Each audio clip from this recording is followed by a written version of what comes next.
This is Superflu Punch. It's our signature cocktail for this episode of Book Club.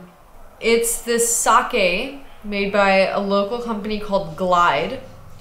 And it's like magical drink because it's cheap. It's like $11 a bottle. And it's a little bit higher in alcohol content than wine. And it lasts for like a month in your fridge. So it's a little bit of this Glide sake and blood orange soda and a lime wedge. I'm not drunk yet, but I'm like teetering on the edge of drunkenness. I'm teetering on the edge. If I had the superflu, I would have the mucus and the bed rest. Yeah. We're not quite at the swollen purple throat yet. The tire around the throat, dropping dead part. But we will be. So, I'm Candace. And I'm Sarah. And today, we're going to be talking about The Stand. We have 2 editions of it. We do. I have the older edition. And I have the new one. This is the one that came out in 1990 where Stephen King had written his edition and published it. And then he said, I have 40,000 words of extra crap. Why don't I put that in? And they let him. And let's talk about the title. I mean, I read it as kind of... I have the Jungle Land lyrics in my opening where, you know, Bruce says, they reach for their moment and try to make an honest stand, but they wind up wounded, not even dead. Tonight in Jungle Land. He loves song lyrics. So instead of starting out the book with a frontispiece with like Yeats or Keats or any of the poets who had an E-A-T-S, he starts with some lyrics, and this is the best. This is a very long excerpt from a song by Blue Oyster Cult. Nice. The only song by Blue Oyster Cult. I mean, really? Where's the cowbell? I don't think you have this quote in your edition. It's a Country Joe and the Fish quote. I don't think so. And it just says, in all caps, so we know that this is supposed to be shouted, what's that spell? What's that spell? What's that spell? All right, Stephen, I don't know. I don't have that. I've got Bruce, I've got Blue Oyster Cult, and I've got a little Bobby Dylan. I don't have Bob Dylan.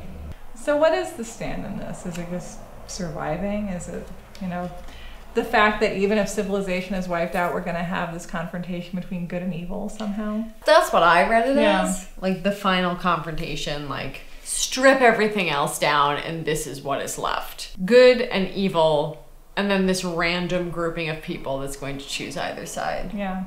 And this is also something that's outlined by Glenn Bateman, the sociologist character, where we have these 2 societies that are set up in the wake of the superflu. There's one in Boulder, the Boulder Free Zone, and one in Las Vegas. And Boulder gets the kind of ex-community college instructors and sort of humanities people. And Las Vegas gets all the techies. So it's also just kind of what telepathic homing signal they're tuned into. So Las Vegas gets the lights set up really fast. They get all the kind of mechanized weapons, and it evolves very quickly into a standoff between these 2 very small societies that have been reformed out of the carnage. And it's sort of pitted, it's a little bit like a replica Cold War, but it's also sort of technology and sort of innovation versus good old-fashioned town meetings. Totally. One of the things that I did love about what Stephen King did with this is that we had kind of regular people there, just like single moms and kids and things. In my version, at least. And it kind of... In Las Vegas? In Las Vegas. Yeah, we had a kid. I had a kid. Yeah, a kid. What always bothers me about these evil empires in fantasy with, you know, Sauron and Lord of the Rings and the Death Star is that, you know, societies are not made out of just uniformly incredibly evil people. That would be insane. Like, any society has normal people who just want to live their lives in it. So Las Vegas is a civilization that's certainly bent toward eventual world domination by an evil figure, and it has a lot of people who were evil or at least very flawed in the previous incarnation of civilization, but it has just normal people living there. And we don't really get into that enough, but it is there. We don't get into those people. Yeah. I would have liked to see more of that too. And you know what else is interesting? Like, just thinking of this in terms of like apocalyptic literature or texts or whatever you want to call it. Recently saw World War Z, and it just made me think about, like, okay, in the face of an apocalypse, like, I just don't think I'd be one of those people who'd survive it, you know? Like, it's a very small percentage, and I just feel like I'm not Brad Pitt. I'm not Brad Pitt's wife. I walked out of the movie theater thinking I'd be like one of the millions of people who would die in a zombie apocalypse. Like, I'm not special. I'm not going to survive. What's interesting about this is that these people, it's just a very random selection of people who live. And you never find out why they live, why they were immune to the superflu. They never find that out. We don't ever find out, like, why the flu started. Which actually I kind of like. We do have that in mind, but it gave rise to one of my favorite Stephen King sentences ever, because as we know, Stephen King loves brand names. He loves them. Yes. And it has the two guys in the germ warfare facility that created the virus, and a guy is watching a security video monitor, and one of his colleagues has collapsed in the lunchroom and his face has fallen, and I think a bowl of Campbell's chunky sirloin soup. And that phrase is repeated far too many times, and it's wonderful. Campbell's chunky sirloin soup. This is what I love about Stephen King. Here's the thing. That's a terrible sentence, right? It is a clunky, unpoetic, really pedestrian sentence. But if, you know, our population was wiped out by a horrible epidemic, like if you died in some soup, I would say Candace died with her face like in some Italian Annie's wedding soup. Like that's what I love about Stephen King. I mean, we don't see the world in like these poetic descriptions. We see the world in brand names and shitty realities. We see the world in Twinkies. I'm amazed there was so little Twinkie talk in this, actually. Well, this is a good time to bring up one of my favorite parts of the book, which was Franny Goldsmith's journal. I love that. Yes. Who Franny. cannot love Franny? She decides that she wants to start a journal for her unborn child, to jot down things that she's remembered about her life in 1980s America. Little details, and I think that's really interesting. Like, there's a need to remember things that your child will never see. And I think that's something that we all have, like, apocalypse or not, you know? Well, but it totally sounds like the diary I kept in second grade, you know what I mean? Like, current events for today.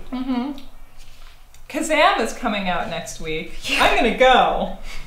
No entry last night. Too excited. Too happy.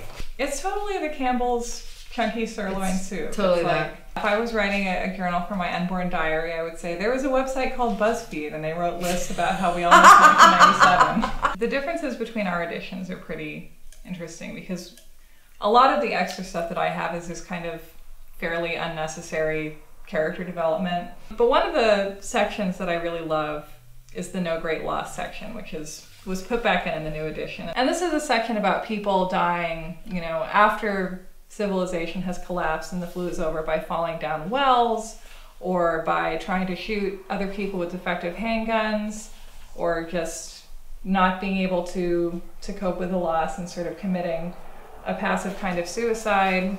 And one of the things that really attracts me to this book is the fact that he does have the time to sort of have this idea and really expand on it. And the whole first half is just, what if an epidemic came and almost everyone died? What would society look like after that? And then we get this sort of fully realized detail about what that would be. And then there's kind of, it's a book that almost contains its own sequel, because then the secondary plot comes along and we get to see what else happens. I think we should talk about animals for a second. Yeah.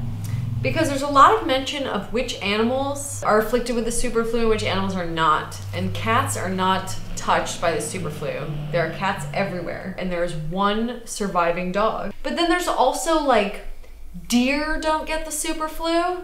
I feel like there could have been, like, a good scene between someone and an animal that they came across that had lived.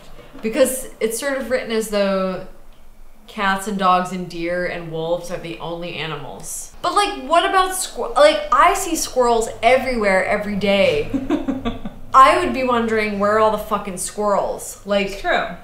It would be eerie, right? Yeah. Without squirrels or birds? Well, then if you don't... They talk about crows, they right? have wolves, so they're... Yeah. What about chickens? Do they have eggs? Are they all vegan now? There were some chickens. Remember Mother Abigail gathered some eggs? Right. Okay.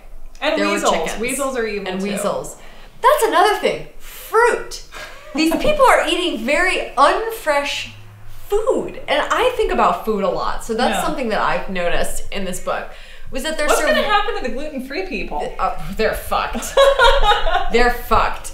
But like, these people are eating out of cans all the time. Soup, beans, whatever. There's no fresh food. It's interesting how when society dies, suddenly our sodium intake just has to skyrocket. Totally. Yeah. Ramen, I bet. So it's a fascinating fantasy of society ending, because I think the kind of hippie, you know, fantasy of society ending is that we will be free and we will go for it. But we won't. But we will survive on. We'll eat the sodium. Annie's and Top Ramen. I would just say that after, you know, many years reading only kind of literary fiction, read this and remembered the sort of sensation of reading as an adolescent and just loving characters instead of thinking, what does this mean? What is this sentence about? Thinking, well, that was a shitty sentence, but I love Tom Cullen.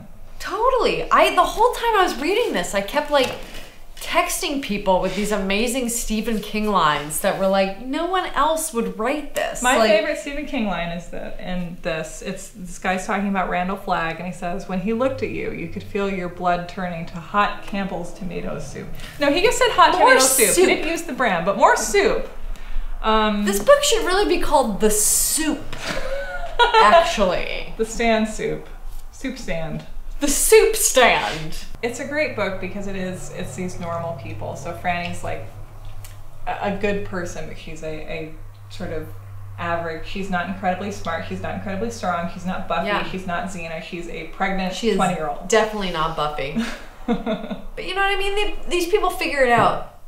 It gives me hope, you know, for some sort of apocalyptic future. We're adaptable creatures. We are. We'll figure it the fuck out. I think everyone should sit down and read a book for like pure indulgence sake, which was this book for me, you know? Cheers! Narrative. Literature. Okay, apparently the cat does not like us talking about. I'm scared. Maybe we should go check on it. Yeah. So, what's that spell? I don't know.